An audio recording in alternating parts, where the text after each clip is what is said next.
결혼식 날 제 앞에 나타난 건 20년 전 저를 버리고 떠난 친엄마였습니다. 그 사람은 하객 틈에 조용히 앉아 있었고 눈이 마주치는 순간 숨이 멎는 줄 알았어요. 왜 지금이야, 왜 하필 오늘 아무 말 없이 사라진 그녀가 남긴 건 이름도 없는 봉투 하나와 청첩장 한 장. 그리고 그 안에 꾹 눌러 쓴 한 문장. 고마워요. 우리 아이 옆에 있어줘서. 그 말에 제 20년이 무너졌습니다. 그럼 오늘의 사연 시작하겠습니다. 아니, 진짜 그 순간 심장이 진짜 멈춘 줄 알았어요. 결혼식장, 신부인 내가 웃고 있는데 자꾸 마음이 옆으로 향하더라고요. 하객들 사이 구석에 앉아있는 그 사람. 얼굴만 쳐다보고도 알겠는 느낌. 20년 전 내 엄마였던 그 사람. 야, 저 사람 왜 있어? 그냥 우리 짐? 얼버무리고 말았죠. 짐이라니 내가 왜 그렇게 말한 건지. 식은 무사히 끝났어요. 사진 찍고 인사하고 그런데 신랑 측에서 축의 정리하다가 이름 없는 봉투 하나가 보이더라고요. 청첩장 하나, 현금 300만 원. 뭐야 이거? 신랑이 그제야 얼굴이 굳으면서 사실하고 입을 떼었죠. 내 어머님 한 번 나타나셨어. 왜 이제야 말해? 신랑은 한참 머뭇거리다 종이를 꺼내 보여줬어요. 꾹꾹 눌러 쓴 문장 고마워요. 우리 아이 옆에 있어줘서. 심장이 덜컥 멈춘 느낌. 눈물이 핑 돌았어요. 그 사람이 맞구나. 맞았어요. 20년 만에 마주한 내 친엄마. 며칠이 지났어요. 결혼식이 끝났다는 게 믿기지 않을 만큼 하루하루가 멍하게 흘러갔죠. 신혼집에 짐을 정리하다가 결국 그 봉투를 다시 꺼내봤어요. 청첩장. 그리고 봉투에 담긴 300만 원. 딱 그것뿐인데 왜 이렇게 묵직할까? 아무 말도 없이 다녀간 사람이 남긴 그 봉투 하나에 나는 매일 질질 끌려다녔어요. 엄마 맞는 거야? 진짜? 이해가 안 됐어요. 왜 하필 그날, 왜 갑자기? 나는 그 사람을 엄마라고 부를 수 없었고 그 사람도 나에게 딸이라고 부르지 않았잖아요. 근데도 자꾸 생각났어요. 어릴 적 정말 아주 오래전 딱 한 장. 사진 한 장 속의 기억. 해질녘 골목길에서 한 여자가 내 손을 꼭 잡고 있었어요. 머리가 길고 미소가 예뻤던 그 사람. 지연아, 이리 와. 엄마 손 꼭 잡고 있어야지. 지금 생각하면 이상하죠. 그렇게 따뜻한 사람이 왜 날 두고 사라졌을까? 기억을 아무리 되짚어봐도 어느 날 갑자기였어요. 엄마는 내 곁에 없을 거야. 그런 예고도 없이 그냥. 학교 끝나고 돌아오면 아무도 없었고 냉장고엔 쪽지 하나. 지연아, 미안해. 정말 미안해. 건강히 잘 지내야 해. 꼭. 그게 전부였어요. 그리고 그 뒤로 20년. 정리 중이던 앨범 구석에서 낡은 사진이 한 장 더 나왔어요. 아빠 그리고 엄마. 그 여자가 맞았어요. 결혼식장에 나타났던 그 사람. 왜 이제 와서 나 결혼하는 모습 보여주고 싶었나? 혹시 날 축하하고 싶었던 걸까? 그런데 그건 아니었어요. 며칠 뒤 예식장 측에서 영수증을 정리해 보내줬는데 거기 참석 명단에 적힌 글씨가 이상했어요. 이선영. 내가 알던 엄마 이름이랑 달랐어요. 뭐야? 내 머릿속에서 어떤 낡은 기억 하나가 스멀스멀 기어 올라왔어요. 내가 초등학교 저학년 때쯤 한참 입양 얘기가 오가던 시절. 지연이는 우리 딸 아닌 거 이제 알아야지 그 말을 했던 그 사람이 정말 엄마가 맞았던 걸까? 그날 이후로 내 머릿속은 온통 질문뿐이었어요. 이선영? 그 이름은 분명 내가 알던 엄마 이름이 아니었어요. 내가 아는 이름은 장미경. 학교 서류에도 보호자 명단에도 그렇게 적혀 있었고요. 그럼 그날 결혼식에 온 그 사람은 누구였을까? 진짜 엄마가 맞긴 한 걸까? 자꾸 헷갈렸어요. 사진 속 미소, 내 손을 잡던 감촉, 한밤중에 귓가에 맴돌던 자장가 소리 그 모든 게 그 사람과 맞닿아 있었거든요. 그래서 결국 꺼내들었어요. 나 어릴 적 가지고 다니던 일기장. 9살 무렵. 낙서처럼 적힌 기억들. 오늘도 엄마랑 시장 갔다. 떡볶이 먹고 싶다고 하니까 엄마가 혼자 웃었다. 돈이 없어서 안 된대. 엄마는 매일 울어. 나 때문에 우는 것 같기도 하고 오늘은 엄마가 내 머리를 만지면서 이렇게 말했어. 지연아, 혹시 언젠가 엄마가 없어지면 절대 나 미워하지 마. 이건 그냥 예고였던 거잖아. 미리 말한 이별. 그런데 왜 그랬을까? 20년이 지났는데도 나는 아직도 거기 갇혀 있었어요. 그날 집에 혼자 들어갔을 때 아무도 없던 집안. 반쯤 비어있는 옷장. 찬장 위에 올라간 쪽지. 그리고 식탁에 놓인 2만 원. 그게 다였지. 아무런 설명도 없었어요. 단지 그 사람은 사라졌고 나는 그대로 할머니 집에 보내졌고 거기서부터 내 인생은 확 바뀌었어요. 할머니는 나를 마치 짐짝 다루듯 했고 사촌들은 엄마 없는 애라고 놀렸고 나는 매일같이 벽에 기대어 엉엉 울었어요. 근데도 왜 지금 와서 다시 나타난 걸까? 결혼식 날 조용히 앉아 있다가 청첩장 하나와 봉투 하나 남기고 가버린 이유. 고마워요. 우리 아이 옆에 있어줘서. 그 문장이 자꾸 날 미치게 만들었어요. 왜 지금? 왜 이제 와서 답을 찾고 싶었어요. 정말 엄마가 맞는지, 맞다면 왜 날 떠났는지, 아니라면 도대체 그 사람은 누구였는지. 그래서 결심했어요. 내가 가진 단서부터 하나씩 뒤져보기로. 청첩장. 그 사람의 서명. 예식장에 남긴 방명록. 그리고 기억 속 단 하나의 사진.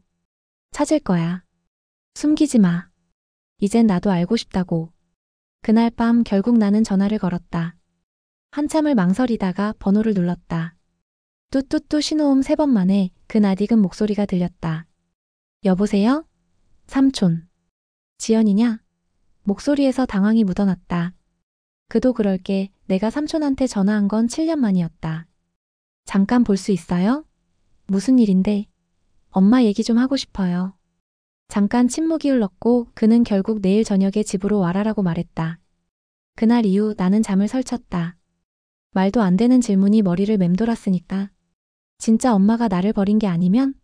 그럼 뭔데? 그럼 왜 다음날 퇴근하자마자 바로 삼촌 댁으로 향했다. 어릴 때 자주 왔던 집. 낡은 골목. 현관 앞에 서 있는 것만으로도 눈앞이 아찔했다. 왔냐 얼굴이 많이 야위었구나. 삼촌은 늘 그랬다. 딱히 다정한 말도 없고 그렇다고 미워하는 느낌도 아닌 어딘가 벽이 느껴지는 사람. 삼촌 그날이요. 제가 9살 때 엄마가 사라졌잖아요. 그게 엄마가 저를 버린 게 맞아요? 삼촌의 눈이 흔들렸다. 담배를 꺼내더니 창문을 열고 한 모금 깊게 빨았다.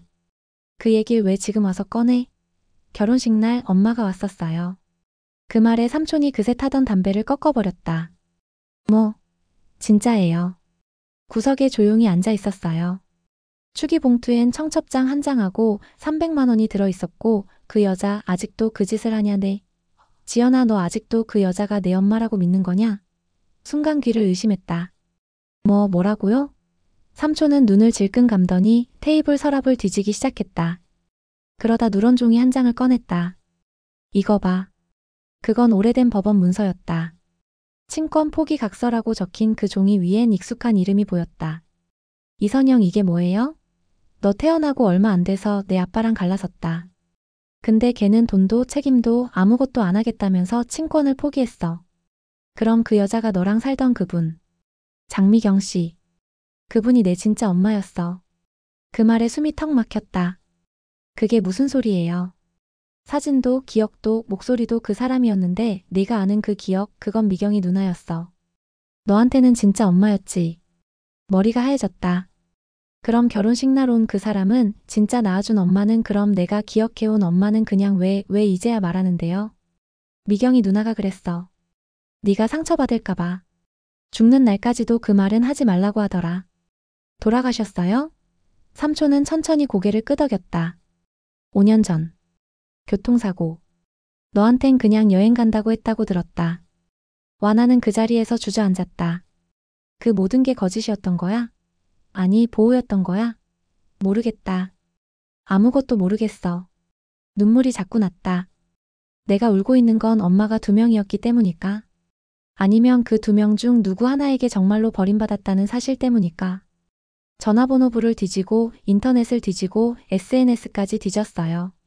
이선영이라는 이름으로 등록된 사람은 생각보다 많았고 그 중에서 내 엄마일 수도 있는 사람은 단 1명뿐이었어요. 낡은 블로그 하나.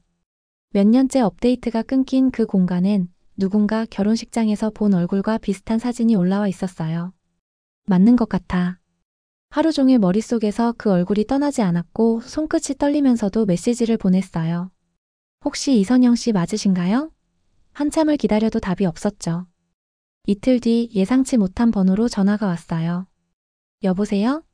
혹시 지연이니? 숨이 멎는 줄 알았어요. 낯익고 낯설고 따뜻하고 동시에 너무 멀게 느껴지는 목소리. 저 누구세요? 너한테 가면 안 되는 줄 알았는데 결혼식장에 갔던 건 미안했어. 정말 이선영 씨 맞으세요? 응. 순간 숨이 턱 막혔어요. 왜요? 뭐가? 왜 그때 날 버렸어요? 그녀는 한참을 침묵했어요. 지연아, 그 얘긴 나중에 지금요. 지금 듣고 싶어요. 20년 동안 궁금했어요. 그녀가 말없이 숨을 고르던 그때 전화기 너머로 남자의 목소리가 들렸어요. 당신 또 그 아이한테 연락한 거야? 아니야. 그냥 인사만 그만 좀 해. 다 끝났잖아. 그 아이는 이제 우리 인생에서 없어. 정리 좀 해. 순간 내 심장이 싸늘하게 식어버렸어요. 지금 누구세요? 지금 누구랑 계시는 거예요? 미안해. 지연아. 네가 알면 안 되는 게 너무 많아. 그냥 잘 살면 돼. 무슨 소리예요? 뚝 전화가 끊겼어요. 그날 밤 나는 도저히 잠을 잘 수 없었어요. 그 목소리. 남자 목소리. 우리 인생에서 없어. 그 말이 뼈에 사무치게 박혔어요. 그리고 다음 날 블로그가 삭제됐어요. 계정도 사라졌고 흔적도 지워졌어요. 마치 나라는 존재를 다시 밀어내듯이. 그래. 또 버린 거네. 결혼식장에 나타난 건 감정이 아니라 아마 죄책감이었을 거야. 아니면 마지막 확인. 그래도 잘 자랐네.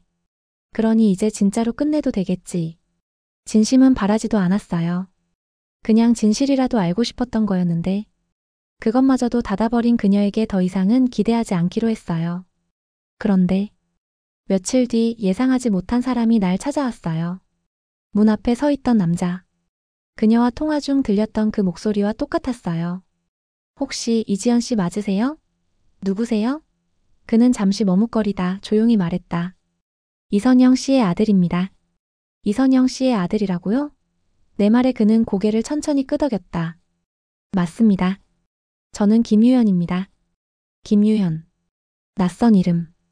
그런데 얼굴 어딘가 이상하게 닮은 데가 있었다. 눈매, 입꼬리, 말할 때 고개 기울이는 습관까지. 무슨 용건이세요?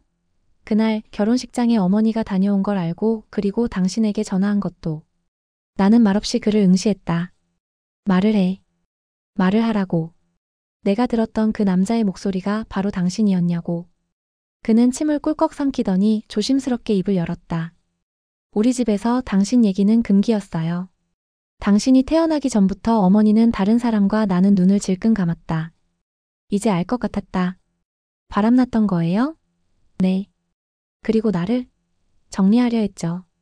사실은 없었던 일처럼 하고 싶어 하셨어요. 잠시 동안 아무 말도 할 수 없었다. 그럼 내가 실수였다는 거예요? 그는 말없이 고개를 돌렸다. 정면을 못 보더라. 차마 눈을 못 마주치고 시선을 피했다. 당신이 태어나자 아버지는 이혼을 요구했고 어머니는 친권을 포기했어요. 그리고 장미경 씨 그분이 당신을 데려간 걸로 알고 있어요. 원래는 입양도 못되게 하려고 했대요. 기록도 지우고 이름도 바꾸고 정리하고 그래서 난 그냥 치워진 거네요. 지연 씨 말하지 마요. 말하지 마. 나는 손을 번쩍 들어 그의 말을 막았다. 가슴이 미친 듯이 뛰었고 숨이 가빠졌다. 그래, 이제야 확실해졌어. 결혼식장에 나타난 건 미안해서가 아니었어.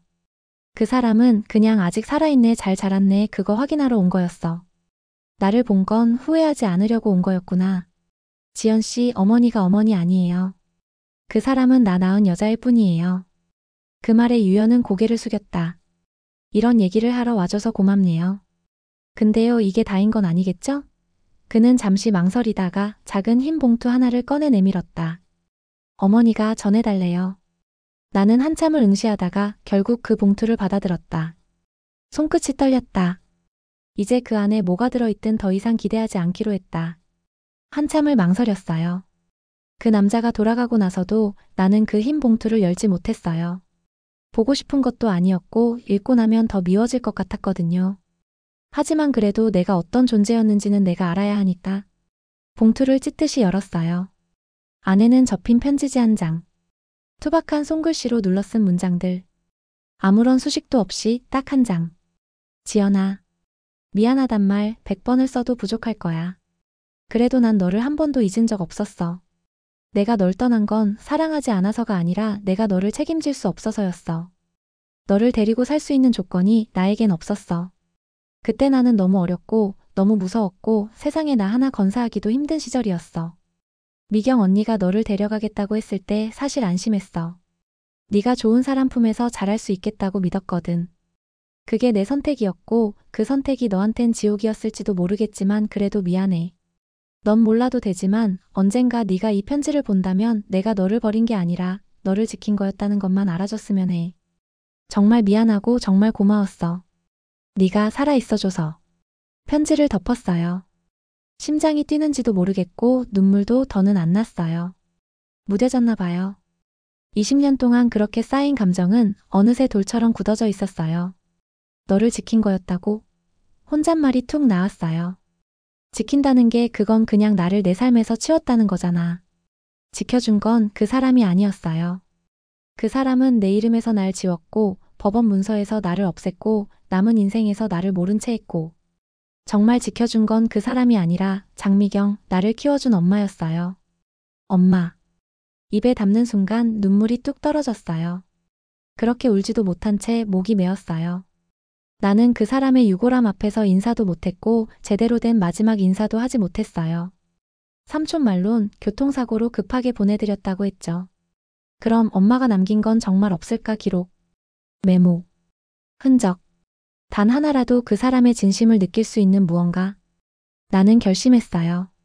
엄마의 흔적을 찾아야겠다. 엄마의 생전 주소, 예전 일기장, 혹시 남은 물건 뭐든 찾을 수 있다면 찾겠다고. 나를 품어준 사람의 온기를 이제라도 느껴보고 싶었어요.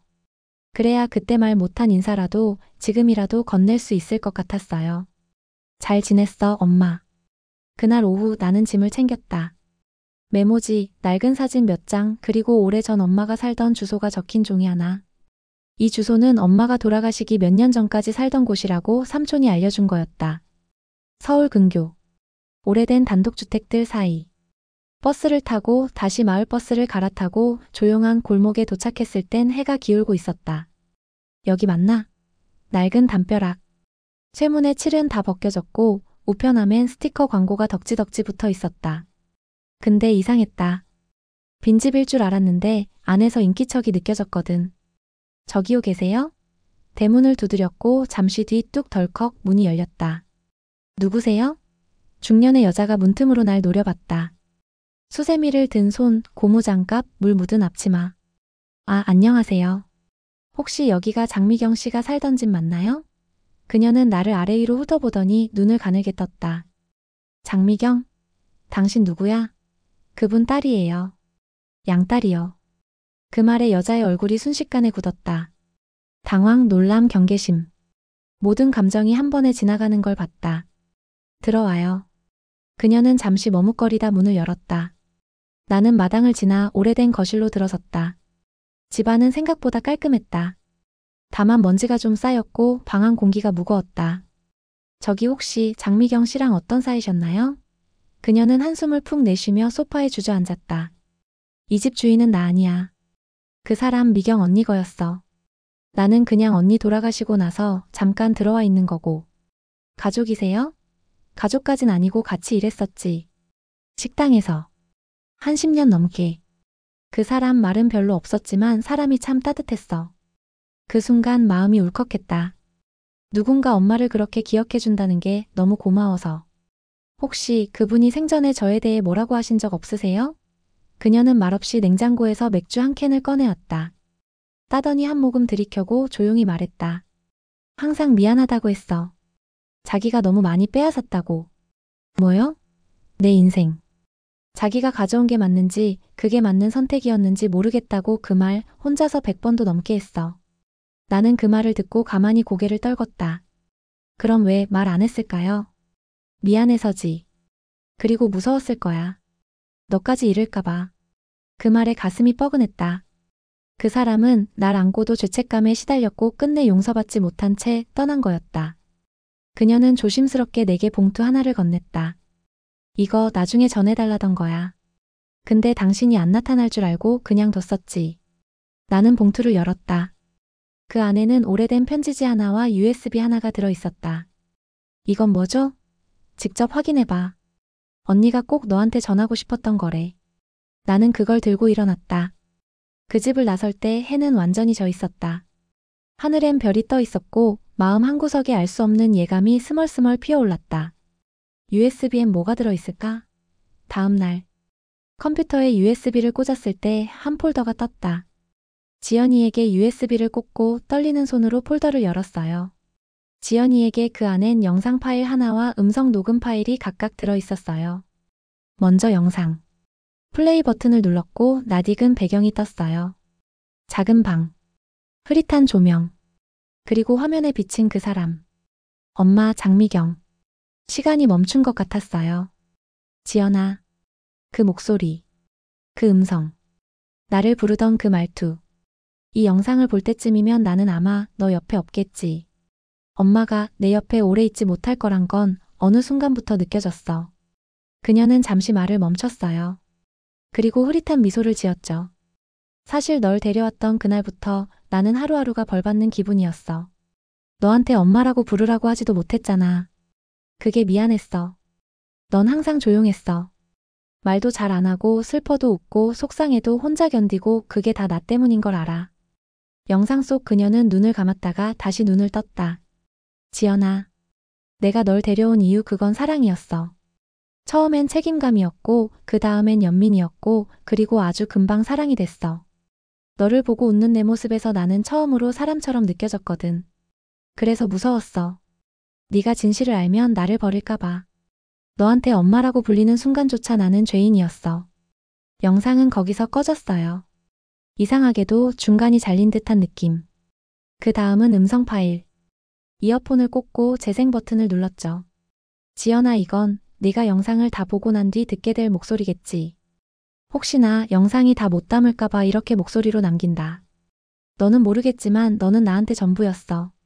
나는 너한테 아무것도 해준 게 없다고 생각했는데 어느 날 너한테 손편지를 받았을 때 처음으로 울었어. 엄마 나중에 돈 많이 벌어서 엄마한테 햄버거 사줄게. 그 말 아직도 내 가슴에 남아. 음성은 몇 초간 끊겼고 조용한 숨소리만 들렸다. 지연아. 엄마는 못났고 비겁했고 끝까지 용기 없었어. 그래도 널 사랑한 건 진심이었단다. 이 말 꼭 전하고 싶었어. 사랑해. 파일이 끝났어요. 눈을 감았는데 눈물이 멈추질 않았어요. 사랑한다는 말. 엄마란 사람이 해준 첫사랑이라는 말이 그제서야 나를 덮쳤어요. 엄마. 그렇게 나도 처음으로 그 사람을 엄마라고 불렀어요. 그날 밤 꿈에 엄마가 나왔어요. 햇빛 좋은 오후 마당에서 빨래를 개고 있던 모습. 어릴 적 그 장면이 고스란히 꿈속에 펼쳐졌어요. 나는 그 뒤에 서 있었고 엄마는 돌아보지 않았어요. 그런데 웃고 있었어요. 눈물 흘리면서 조용히 웃고 있었어요. 엄마 소리쳤는데 그 순간 잠에서 깼어요. 숨이 거칠게 쉬어졌고 눈물은 베개를 흥건히 적시고 있었죠. 가야겠다. 다음 날 나는 엄마의 납골당을 찾아갔어요. 삼촌이 알려준 주소 서울 근교 작은 공원묘지의 한켠. 비석 하나 없는 납골함. 그 앞에 하얀 국화 한 송이가 놓여 있었어요. 엄마. 말을 꺼내는 순간 나는 그 자리에 주저앉아 울어버렸어요. 미안해요. 그날 아무것도 모르고 엄마를 원망했어요. 내가 어떤 존재인지 엄마가 어떤 사람인지도 모른 채 혼자 미워했어요. 한참을 그렇게 울다가 가방에서 봉투 하나를 꺼냈어요. USB. 그리고 엄마가 남긴 편지. 이거 잘 받았어요. 진심 전해졌어요. 사랑해요. 그 말 나도 이제 할 수 있을 것 같아요. 납골함 앞에 편지를 놓으려는 순간 작은 종이 상자 하나가 눈에 띄었어요. 지연이에게 나는 숨을 멈춘 채 상자를 열었어요. 그 안엔 작은 반지 하나와 햄버거 쿠폰이 들어 있었어요. 엄마가 꼭 너한테 사달라던 거. 나중에 돈 생기면 사줄 거라 했잖아. 그 약속 못 지키게 돼서 미안하다. 쿠폰은 사용기한이 한참 지나 있었고 종이는 노랗게 발에 있었어요. 반지는 아주 작은 은색 반지. 내 손가락에 꼭 맞았어요. 진짜 기다렸구나. 나는 조용히 앉아 반지를 끼운 손을 바라봤어요. 그 손을 하늘로 들어 보였어요. 햇빛이 스며들었고 그 빛 속에서 반지는 은은하게 반짝였어요. 엄마 이제 됐어요. 이제 괜찮아요. 늦었지만 나도 엄마를 용서할 수 있을 것 같아요. 그 말과 함께 가슴 한켠이 조금은 편안해졌어요. 20년 넘게 엉켜있던 감정. 억울함, 그리움, 미움, 사랑. 그 모든 게 조용히 녹아내리는 것 같았어요. 엄마의 납골당을 다녀온 다음 날. 나는 이상하게 한결 가벼워진 마음으로 눈을 떴다. 햇살이 따뜻했고 공기엔 살짝 바람 냄새가 섞여 있었고 하입에서 한숨이 아니라 처음으로 숨이 나왔다.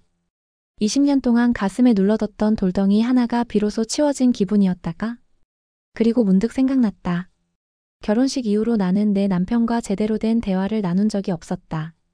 그날 그 사람을 결혼식에 초대한 것도 남편이었는데 나는 그저 왜 지금 말했냐는 감정만 터뜨렸고 그 사람의 이름을 듣자마자 대화는 끝났었다. 이젠 말해야겠지. 나는 주방에 앉아 커피를 내리고 있는 남편을 불렀다. 오빠. 그가 돌아봤다. 응? 그날. 엄마 결혼식장에 온 거 왜 나한테 미리 말 안 했어? 남편은 한참 망설이다가 조심스럽게 입을 열었다. 사실 너한텐 말 안 하려고 했었어. 왜? 무너질까봐. 그 사람 이름 들으면 너 무너질까봐 그게 무서웠어. 나는 말없이 그를 바라봤다. 청첩장 보내면서 반신반의했어. 그냥 무시할 거라고 생각했는데 갑자기 전화가 왔더라고. 뭐래? 한마디 했어. 고맙다고. 남편의 눈빛이 흔들렸다. 그 한마디에 나도 흔들렸어. 그 사람은 널 사랑하는 게 분명했거든. 그 방식이 잘못됐을 뿐이지. 나는 조용히 고개를 끄덕였다. 맞아. 사랑이었어. 그 사람만의 방식으로 정말 열심히 했더라. 그래서 괜찮아졌어? 응. 이제야 좀 내 인생이 내 것 같아. 그 말에 남편은 조용히 내 손을 잡았다. 지연아. 응. 우리 이제 진짜 새로 시작하자. 나는 웃었다. 진심이었고 편안했고 이제서야 진짜 내 자리에 앉은 느낌이었어. 엄마라는 단어 앞에서 늘 위축되고 겁먹고 도망치던 나. 이제는 그 이름을 담담히 꺼낼 수 있게 되었고 그 사람을 더 이상 미워하지 않아도 되었고 나를 스스로 아프게 하지 않아도 되었고 고마워요 모두. 나는 속으로 그렇게 중얼거렸다. 지금의 나. 지금 곁에 있는 사람들. 그리고 그리움으로 남은 사람까지. 이젠 다 괜찮다고. 정말 괜찮다고. 엄마. 이 편지는 아마도 처음이자 마지막일 거예요. 한때는 이 이름을 부르기도 싫었고 그리운 줄도 몰랐어요. 근데 이제는 매일같이 속으로 엄마를 불러요. 엄마. 엄마 어릴 적 엄마 무릎에 엎드려 울던 기억, 그게 가짜일까봐 두려웠는데 지금은 확실히 알아요. 엄마는 엄마였어요. 내가 기억하는 따뜻함도, 사진 속 웃음도, USB 속 목소리도. 그 모두가 나를 향한 사랑이었다는 걸 이제는 알아요. 그래서 용서할게요. 엄마가 떠난 그날도, 말하지 못했던 진실도, 내 이름 몰래 불러봤을 시간들도. 다 용서할게요. 엄마는 내가 지켜낸 사람이 아니라 나를 지켜준 사람이었어요. 그러니 이제 편히 쉬어요. 그리고 한 가지만 약속해줘요. 다음 생에는 엄마도 나도 서로 처음부터 알아보자. 이번에는 내가 엄마 손 꼭 잡을게요. 절대 안 놓을게. 사랑해요, 엄마. 당신 딸 지연이가. 편지를 다 쓰고 난 뒤 창밖을 봤어요. 하늘이 참 맑았고 햇살이 따뜻했고 공기가 포근했어요. 그게 엄마 같았어요. 시청해주신 여러분 진심으로 감사합니다.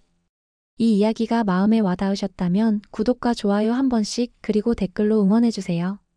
여러분의 응원은 더 좋은 이야기로 돌아옵니다. 지금까지 미소한줌 이야기였습니다. 감사합니다.